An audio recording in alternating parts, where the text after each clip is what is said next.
Olá! No vídeo de hoje nós vamos tratar sobre queda de cabelo, causas e principais tratamentos para queda de cabelo. Meu nome é Fernanda Botti, sou biomédica esteta e minha área é estética e saúde.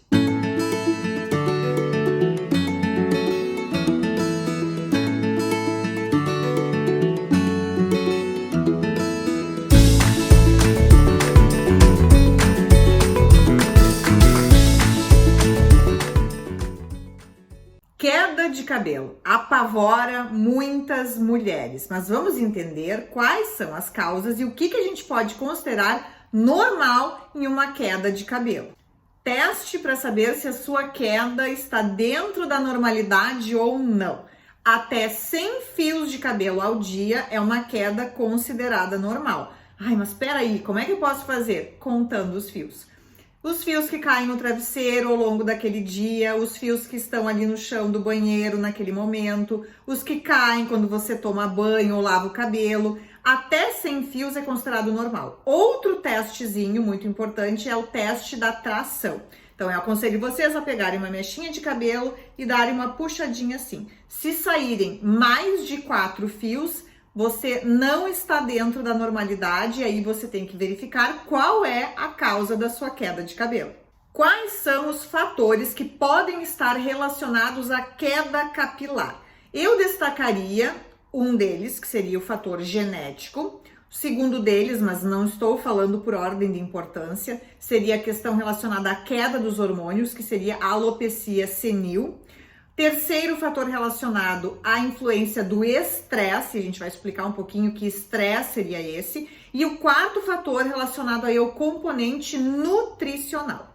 Vamos falar sobre a alopecia senil. O que vem a ser a alopecia senil? São as influências dos hormônios na queda de cabelo, ou seja, a menopausa, a queda dos hormônios. Na verdade, não precisa nem ser a menopausa, que é a falência ovariana propriamente dito, mas o climatério, que é aquela oscilação ou queda hormonal progressiva que acontece a partir dos 40 anos de idade. Então, essa influência hormonal, o estrogênio, ele pode sim estar relacionado a essa queda de cabelo, a esse afinamento do fio do cabelo. Então, muitas vezes as mulheres percebem que elas tinham um cabelo mais cheio, mais volumoso, e então, com o climatério ou a chegada da menopausa, esse cabelo ficou mais fino. E tem, obviamente, a implicação hormonal. Então, aí se chama alopecia senil, ela está relacionada à queda dos hormônios femininos. Diferente, né, da nossa calvície feminina, que está muito relacionada à queda de testosterona nas mulheres.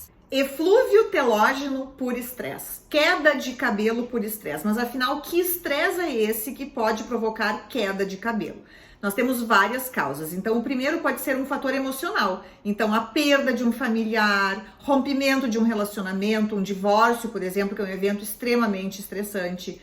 Pode estar relacionado a doenças infecciosas, tanto virais quanto bacterianas. Então, aí falando do Covid-19, né, provocando aí queda de cabelo por estresse. A gente pode estar falando de um processo cirúrgico, pós-cirurgia, pós-parto e também aí relacionado a uma perda de peso intensa, principalmente acima de 10 quilos. São fatores estressantes que são gatilho para a queda de cabelo.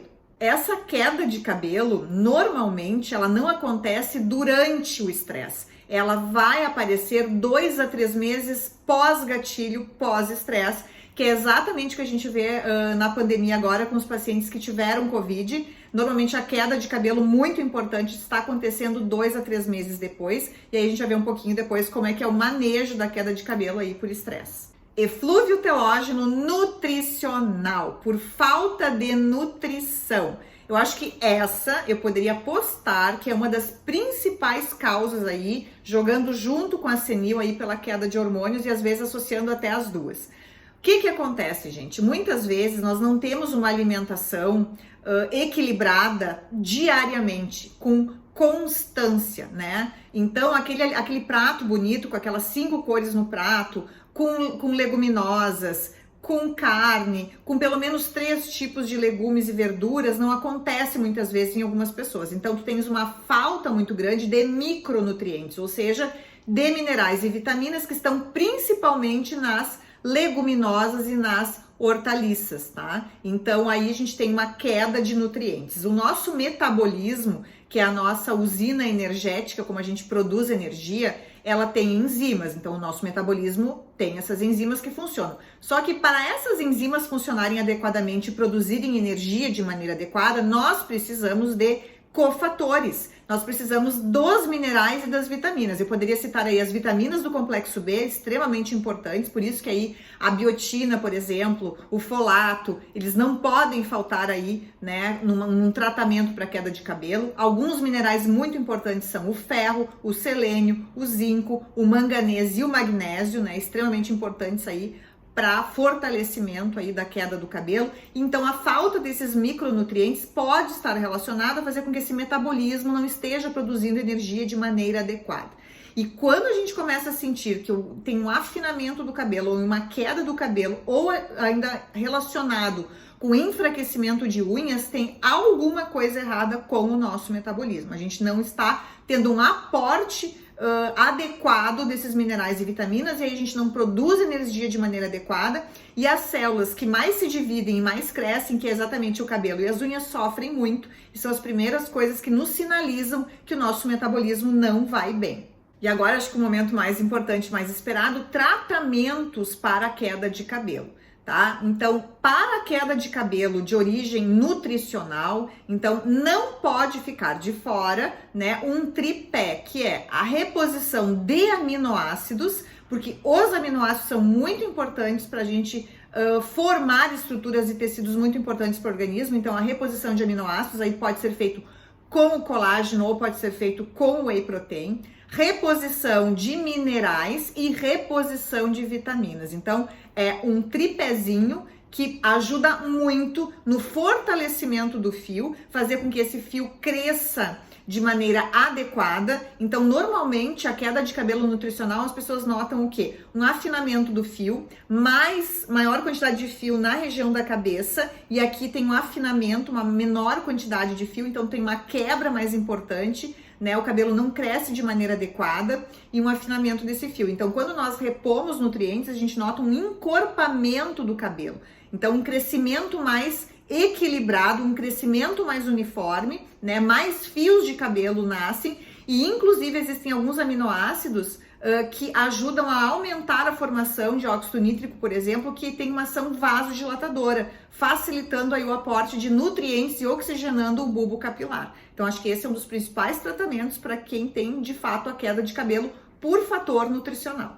A queda de cabelo relacionada à senilidade, que é a perda de hormônios, ela se beneficia muito, obviamente, da terapia de reposição hormonal, né? Então, repondo hormônios, principalmente aí o estrogênio, que está relacionado com a calvície senil, né, com a alopecia senil, se beneficia muito, inclusive a calvície feminina, devido à redução da testosterona, repondo testosterona. Então, muito pelo contrário, né, a maioria aí diz que a testosterona, a reposição de testosterona causa queda de cabelo, muito pelo contrário, ela harmoniza e equilibra a queda de cabelo quando a causa de fato for uma alopecia feminina. A queda de cabelo relacionada então ao estresse, principalmente a queda de cabelo aí pós-Covid, ela está muito focada no manejo da inflamação, utilizando suplementos com atividade anti-inflamatória.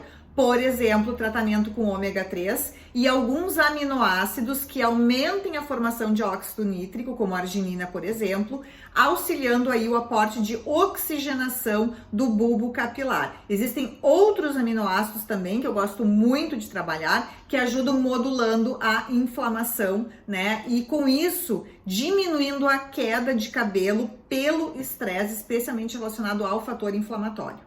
A mesoterapia capilar, que nada mais é do que a aplicação de ativos no couro cabeludo, né, também é um tratamento muito utilizado para alguns tipos de queda, e dependendo do tipo de queda também a gente verifica que tipos de ativos que são aplicados então diretamente aí no couro cabeludo. Então, como vocês viram, as causas da queda são variadas, os tipos de tratamento também mudam de um tipo de queda para o outro, e muitas vezes a gente acaba associando tratamentos para uma melhor resposta aí dos pacientes. Eu espero que eu tenha tirado as dúvidas de vocês em relação à queda de cabelo. Qualquer dúvida que vocês tenham, vocês coloquem aqui, que com o tempo a gente vai respondendo. Se vocês gostaram do vídeo, deem um like, compartilhem esse vídeo com quem se interessa por esse assunto e até o nosso próximo vídeo.